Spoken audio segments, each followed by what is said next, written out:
if I was to describe the South in 3 different foods, I would say it really comes down to fried chicken, biscuits, and grits.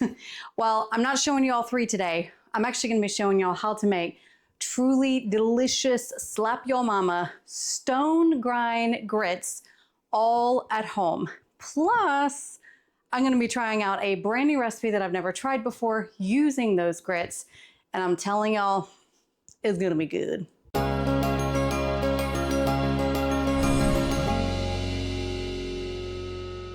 Hey y'all, welcome back to Grains and Grit. My name is Felicia, and on this channel, I teach you all about real whole grains from a biblical perspective. Teach you how to be milling your wheat and grains and why whole grains are important, how to be breaking bread and using these grains in your house, and more. All right, so I recently came out with my very first cookbook, link in the description box below. And in my cookbook, I did actually have a recipe where I teach you how to make your own stone grind grits at home. However, since this is published, I've kind of updated and tweaked my technique. So this is an updated video showing y'all that, but the full recipe definitely is in here, and I'll link that down below for y'all. Stone grind grits are so much better than store-bought, and with the right grain mill, you can actually do it quite easily at home. It is a little bit labor of love, but it is worth it. And so I'm going to be showing y'all how to be making grits today.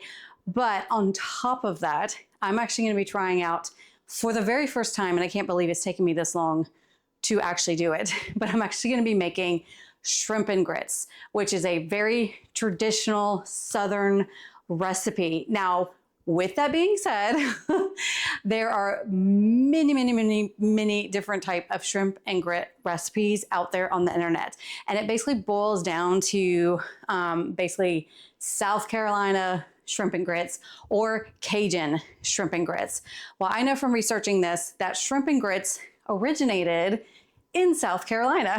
And so no offense to my Cajun friends out there, but I just wanted to go with more of the original type recipe. And so the recipe that I will be following is more of an old-fashioned Charleston, South Carolina shrimp and grits recipe. And I'll be walking y'all through that at the end and I will link the recipe that I use down below and telling you things that I learned about it along the way, because I did tweak it just a little bit. But y'all, it was so good. Like, I nailed it the first time and I was so happy about it.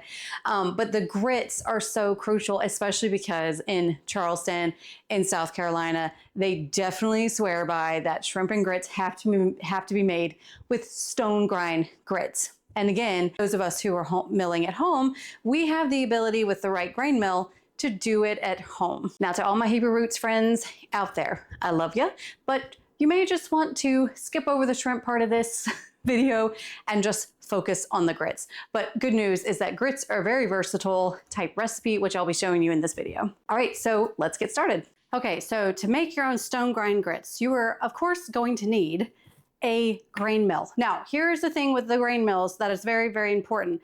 If you have an Impact grain mill, like the Nutri-Mill Classic or the Wonder Mill or the Nutri-Mill Impact grain mill, you're not going to be able to make this recipe with that because it's just going to mill the corn way too fine. You're going to have corn flour.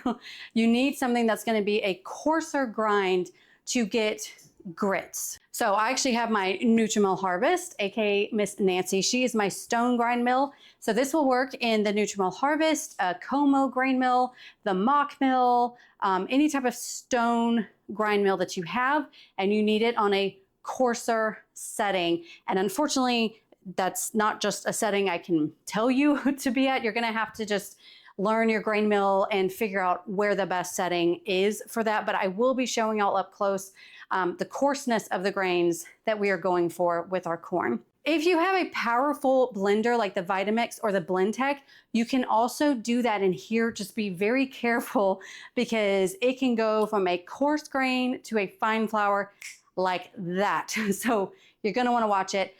You may be able to do this in a good coffee grinder, but I'm not sure because corn is a bit larger of a grain than your typical wheat. So I'm Not sure about that. So once you have it figured out how you're gonna get a coarse grind, you then need your corn. Now the corn that I like to use for grits is a dent corn, which this corn here I got from Azure Standard. I will link that down below. It's an organic, non-GMO dent corn. You don't want to necessarily use flint corn. Flint corn is a bit harder of a corn and may not grind as easily. So dent corn is good, but obviously I do recommend an organic, non-GMO one for obvious reasons. Now we're gonna be doing something fun today because some of my sons actually grabbed this dent corn, planted it, and grew their own corn, dried it, and I'm gonna be using that today as well to make these grits. I know some people ask about popcorn. I have never used popcorn for grits, and just from a traditional standpoint, popcorn is for popcorn. Dent corn is for grits. So that's just a personal preference, and I've just never tried it with popcorn. I'm not sure if we can get the right consistency or coarseness with a smaller type of corn. And then on top of that, to do this properly, you actually have to sift the corn twice in 2 different types of sifters. This is actually something I learned from one of our Florida cracker farms here in our area of how they used to do it, where they would grow their own corn, dry it, grind it. They would sift it with a larger mesh to get the larger bits out, and that was chicken feed, which is what I do as well. Then they would sift it again, and from that you get the corn flour that you use like for your cornbread, and then the grits, which is gonna be smaller than the larger bits, and this will all make sense in a bit. So I will link these down below, the type of sifters that I'm using. All right, so I'm gonna move this camera so we can get you a close-up. I'm gonna start grinding the corn. In here I can fit roughly about, I believe, 3 to 4 cups of the corn. And for me, that's gonna give me, that usually yields me about 2.5 cups of grits. Plus I have some corn flour left over that I then store in my freezer, and I use it for cornbread later on. Okay, so here I am with my Nutrimel Harvest. Because I have multiple grain mills, I have the flexibility of, I always keep her set to my coarse grind for grits. So it's always ready to go. So this is the corn that my boys grew and dried, and they shucked it themselves. I'm super proud of them. So we're gonna mill that up first, and I'm gonna close up to show you in my hand kind of the coarseness of the grains, because it does matter. Okay, so for me, I turn my grain mill on first, and then I add in the corn.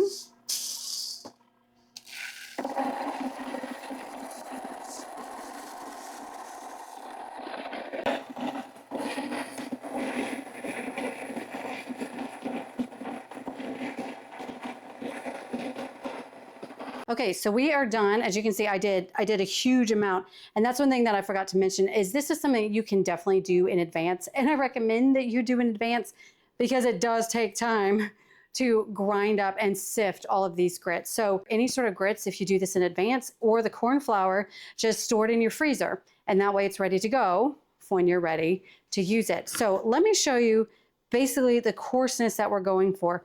So you'll see here, this is a mixture of fine flour and coarseness of the grits. So as soon as my camera decides to focus here.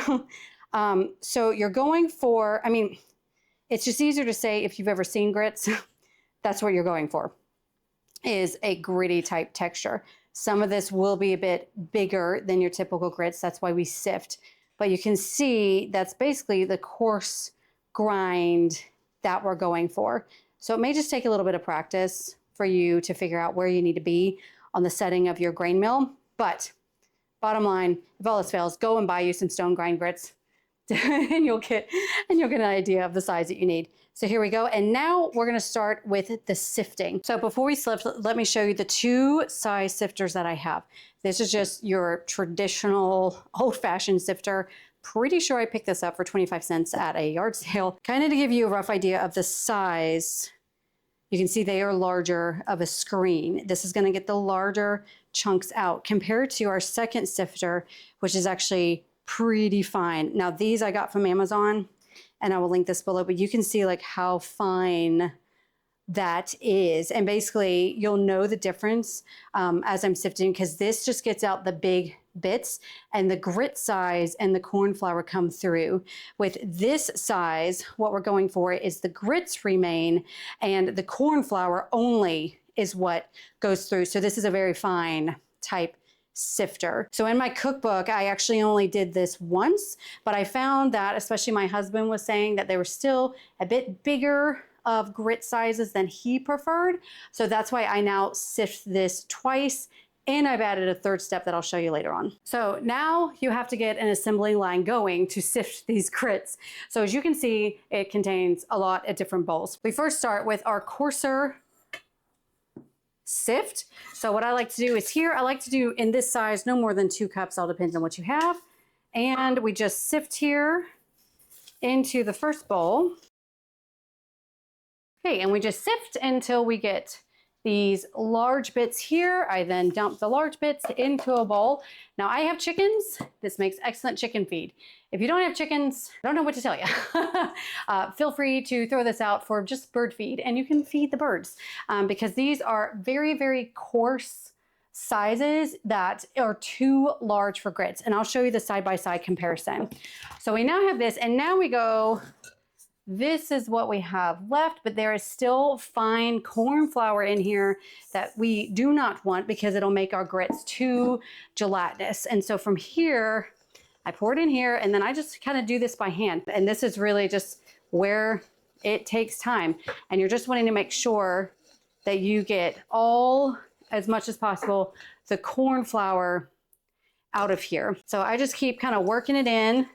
And I have experience, and I go by sight, and basically when you're just finding you're not getting, flour's not coming out anymore, that's usually a good indication that you've got your grits and that flour is all out. Okay, and you can kind of do this, and no corn flour is really coming out. So now I take my grits and I dump them in another bowl, bag, whatever you're wanting to do. So now we have the 3 components: the very coarse corn that comes out, the corn flour that is very fine, and then our actual grit size. So let me especially compare the size of the really coarse stuff and the grits. So this right here, if you've ever bought stone grind grits, seen them in the store, this is the size of those grits. And that is the size that we are wanting. So let's process the rest of this, and we will get to actually how to cook these.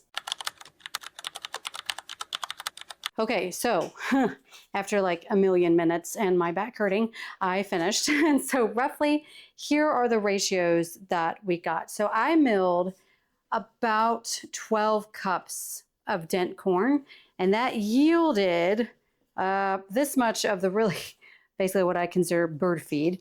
So that is probably about 4 cups of that.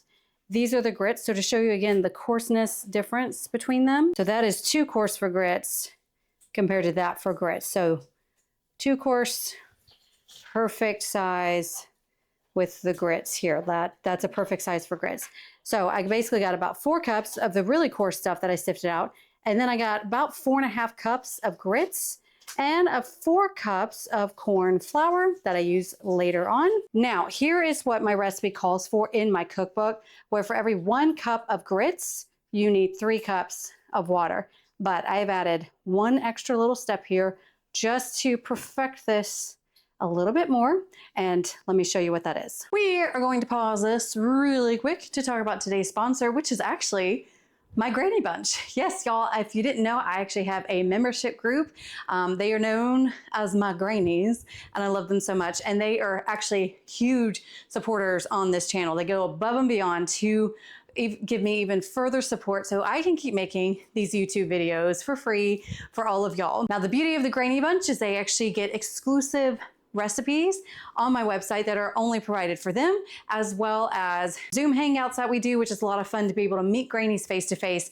We also have a private MeWe group where people can post their recipes, ask questions, and bonus for them is they get direct access to me to ask questions. And I always prioritize my grannies whenever they email me or message me on MeWe, because unfortunately I would love to answer everyone in detail, but I simply cannot. And so thank you so much to all of my grannies and for being the sponsor of today's video, and a specific shout out to some of my greenies, Miss Barbara out there, and Monica, and Jenny, and Ellen, and Rhoda. Those are just some of y'all that contribute a lot to the MeWe group. So be sure to check out the Grainy Bunch. You just need to go to grainsandgrit.com/thegranybunch. Link will also be down below. And again, I love my Grainies, and thanks so much for your support here on Grains and Grit. Okay, so whenever I was perfecting this recipe, my husband said that I still had a little bit of too much kind of grittiness to my grits. I know that sounds ironic, but just trust me. And so what I did is I then added this step. I'm using all 4.5 cups today because making a big recipe. And then what I do is I then cover it up with water. And what you're gonna see is a lot of still these kind of coarser, lack of a better term, kind of this undigestible type stuff that comes up. I believe it's probably from like that whole, the outer part of the corn. If you've ever nixtamalized corn, that probably makes more sense to you. Okay, so I've got it where it's above the grits. I now let that sit for just a little bit. And if you see here, all of this right here, that floats to the top. That's the key. It's these lighter bits that float to the top that even though when I cook them, they still don't, they're still very gritty and they don't taste like I cook them. So what I do is I then let that float to the top, and then carefully make sure you have a strainer in your drain. We then just kind of pour all of this off, and the heavy, just pour all of this off, and the heavier grits that I want are kind of staying at the bottom. Okay, so I got that, and as you can see, those grits stayed, only that very light stuff came off. And then I usually like to do it one more time. Now, because these grits are already wet, I adjust the water, where for instead of just doing the for every 1 cup of the dried grits, I use 3 cups of water when I cook. I now start with 2 cups for every 1 cup of grits. That's because there's already moisture in here. If I was to use the 3 cups, it would be too much. My grits would be far too liquidy. So we start with that because I can always add water while these are cooking. So this is one last time. We still see all that stuff kind of float to the top. Drain it off. Just be careful not to pour out all your grits. And I'm not going for perfection here because as you can see, there's still going to be some left, but I definitely got, look at all of that came off. And this really helps the texture of your grits. You can skip this step if you don't care about it. That's fine. Just keep the 1 cup to 3 cup water ratio with the grits. But for these right here, 1 to 2. So I've got about 4.5 cups of grits in here. I'm then gonna get 9 cups of water, put this in here, and then we're gonna take it over to the stove. So this is why I say to make sure you have one of those strainers in your sink, because that's a lot of stuff that you probably don't want down your drain. All right, so we're here at the stove, and I've gone ahead and turned on the burner on high. Clearly there are things on the burner because I hear it sizzling.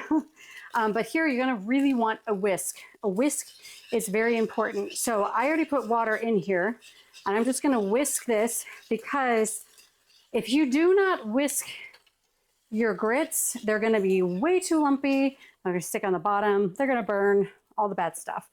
So I just do that periodically. So with this method, the water's already in. It's gonna come to a boil, and I'm gonna be whisking pretty consistently.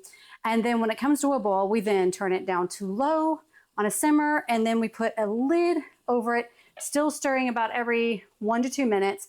And it's gonna take anywhere from 25 to 40 minutes to cook. But you do want to make sure that you keep stirring up your grits to keep them from sticking to the bottom or lumping together, especially this part, this step right here when it's coming to a boil. And for those first probably 10 or 15 minutes when it's simmering, eventually when you go to stir it, you'll realize, oh, it's staying apart, it's not lumping together, it's not sticking to the bottom, and you can back off on your stirring. Now, if you did this the way that my cookbook states, where you bring the water to a boil first, and then you add your grits, same thing with the whisking, and then when it comes to a boil, turn it down to low and let it simmer until the grits are done. So we're gonna be working on this And even for shrimp and grits, now depending on the recipe, for shrimp and grits, they might tell you to use a chicken stock, maybe some heavy cream, whatever it is. I'm just going to be making it my typical way and then add in things possibly to the grits that the recipe calls for. So this is the way just to cook your grits. And then after this, you can, whenever they're cooked, that's when you add in your cheese, your butter, your salt, whatever your heart desires to add to your grits. And to bust some myths that you Yankees might not understand about grits, and that is that grits are not just for breakfast, okay? Anytime you have a fish fry, there better be grits served. Specifically, there should be cheese grits served. I will die on this hill. That is how you have a fish fry. You have like the crinkle cut fries, the hush puppies, and you gotta have some cheese grits. So it is not just for breakfast, y'all. It's for those fish fries and frankly, whenever you feel like eating grits, because there's never a wrong time to eat some grits. The other thing about grits is everyone has their own preference. Some people may like them pretty runny, some more thick. Mine is the spot in the middle where they are more of a creamy kind of texture, where basically whenever you put them on your plate, they're not gonna spread all over the place, but they're also not gonna be like this hard lump like you wonder, did you just put like a potato on your plate or something like that. So I like them where they're still kind of creamy consistency. That's the perfect for me. So while doing this method, I make sure that I always keep some hot water beside it, because when it starts to simmer, I'm checking on it every 1 to 2 minutes, stirring it up and adding more water to get it to the consistency that I like. All right, so we now got it to a pretty good boil. Again, just make sure every time that you stir, that you are feeling the bottom of this pot, to making sure no grits are sticking to the bottom of the pot, because that is not good, no bueno. You could burn your grits and that's definitely not good. And now we just put the lid on. Shout out if you also have mismatching lids in your kitchen with your pots. And then I put it down pretty much to low on my stove. And you just want it to make sure that it's just still simmering, but not like a raging boil. And I'm just going to be checking on it about every 1 or 2 minutes and stirring it. And then I'm thinking this will probably be ready in about 30 minutes or so, kind of depends. Sometimes it's faster for me, sometimes it's not. And again, when I find that it starts getting too thick, I just add a little bit of water to it. So I guess I go ahead and kind of just stir that up already. And I'll catch you back here when these are done. All right, so it's been about 35 minutes. And I will say that is perfect. So you can see how they're kind of just coming off like that. They're not too runny, not too thick. And then from here, you season them however you like. So adding the salt, the pepper, the cheese, those type of things. We are gonna get onto the shrimp and grits. Okay, so just for the record, this recipe that I used, I basically like 1.5 times it for the size of my family. But other than that, everything is pretty similar. So I did start off where we marinated the shrimp. This is just putting in the salt and the lemon juice, and we just tossed to combine and set aside to marinate. Then we needed to slice up the sausage that we have. The recipe calls for andouille sausage. I think this was like a beef type sausage. It's totally fine. Don't stress out about it. And I will say with this recipe, it seems complicated. It's not really complicated, but there is a lot of prep work involved. So as you can see there, I've got one of my kids chopping up the peppers and things that we'll need later on. So helpers are really, really great right now. So we have the sausage, and then I just went ahead and cut the bacon in half for me. And then what we do is we then put the sausage in a pot, and we basically just had that going until they start to brown. We remove that, we leave all the juice in, and then we cook the bacon in there as well. And then of course, you got to leave all of that good bacon grease in there. And then once the bacon is cooked, you just also set that aside. And then you add in your bell peppers, onion, and your garlic to the bacon and sausage drippings, and we stir until the onion is translucent or mostly cooked. And this did take anywhere from about 6 to 8 minutes or so. So whenever these are completely softened, you'll be good to go. And so while that was happening, I just went ahead and chopped up the bacon. So that was ready to go whenever I was needing to throw that in. And so once those vegetables are good, you put back the sausage. I then put in the marinated shrimp that I had as well. And then we just give that a really good stir. And we actually set aside because now we work on the very crucial part when it comes to shrimp and grits, and that is the roux. And I will say, if you've never made a roux before, it can be a little intimidating, but specifically with this one, you have to know when you cooked your roux enough, because it's not just a roux that you make and then you add in your stock like it's gravy. You want to cook this until it actually darkens. And yes, I use 100% freshly milled wheat whenever I'm making a roux like this. And so I just do a 1-to-1 substitute ratio. And then for this, you do have to just keep whisking together as it's boiling and simmering until it actually darkens. You want kind of a dark brownish type color. And this did, for me, take about 6 to 7 minutes as the recipe states, but you do want to continuously stir so you don't burn it. And once it's good, you then add it to the shrimp and the veggies. You add in your stock. I believe that was the Worcestershire sauce. And then you just bring that up to a boil. I mean, you do have the bacon. I forgot to do that. And now we really just bring this up to a boil. We are simmering it. This is thickening the sauce as well as cooking the shrimp. And you can see here kind of with the sauce, that's what I'm personally going for. And one thing that I forgot to mention is where I like 1.5 times this recipe, I actually quadrupled the roux and the amount of stock that I used because I had a feeling, and I was correct, that I wanted it more soupy, kind of like you have it, instead of a very, very, very thick sauce. So to serve it up, you just then put your grits in a bowl and then you just dish up that shrimp and the sauce over it and then enjoy. And my family loved this recipe. It was so good. All right, y'all, that's it. So unfortunately, I don't have the shrimp and grits here to show you right now because my family devoured it and they were starving and it was a little late whenever I was making it, but it was so good. And it was actually even better the next day because those flavors just really melded together. So I highly recommend trying out this recipe. I will have to try a Cajun style one next. And if you have tried out either making stone grind grits yourself or a good shrimp and grit recipe, let us know in the comments below. I'd love to hear from you. And if you're wanting to see more of recipe videos that I have, I've got a playlist here all for you ready to go so you can check those out. And as always, I hope y'all have a wonderful day. I'll see you next week. Bye.